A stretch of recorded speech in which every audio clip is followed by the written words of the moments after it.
আজও science lab মোড়ে সড়ক অবরোধ করে বিক্ষোভ করেছেন ঢাকার সরকারি ৭ কলেজের শিক্ষার্থীরা। তাদের অবরোধে যান চলাচল বন্ধ হয়ে যায়, ভোগান্তিতে পড়েন রাজধানীবাসী।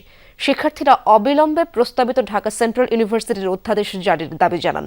অন্যথায় মার্চ টু যমুনা কর্মসূচির হুঁশিয়ারিও দেন তারা। ভোগান্তি ভুলে চলে আসুন রিগালে, ওয়ারেন্টি সহ স্টাইলিশ কালেকশন নিয়ে রেডি রিগাল ফার্নিচার। আবারও রাজধানীর সায়েন্স ল্যাব মোড়ে শিক্ষার্থীদের বিক্ষোভ। বৃহস্পতিবার দুপুরে এই কর্মসূচিতে যোগ দেন ঢাকা কলেজ, ইডেন মহিলা কলেজ ও বদরুন্নেসা কলেজের শিক্ষার্থীরা। শিক্ষার্থীদের অভিযোগ, সরকারের একটি কুচক্রী মহলের কারণে বারবার পিছিয়ে যাচ্ছে ঢাকা সেন্ট্রাল ইউনিভার্সিটি অধ্যাদেশ জারির কার্যক্রম। তাই রাষ্ট্রপতি কর্তৃক এ সংক্রান্ত চূড়ান্ত অধ্যাদেশ জারির দাবি জানান শিক্ষার্থীরা।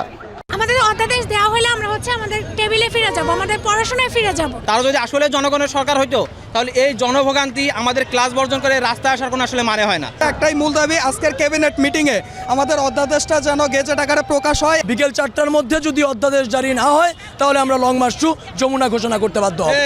দ্রুত সময়ের মধ্যে বিশ্ববিদ্যালয়ের অধ্যাদেশ জারি না হলে কঠোর আন্দোলনেরও হুঁশিয়ারি দেয়া হয় বিক্ষোভ থেকে।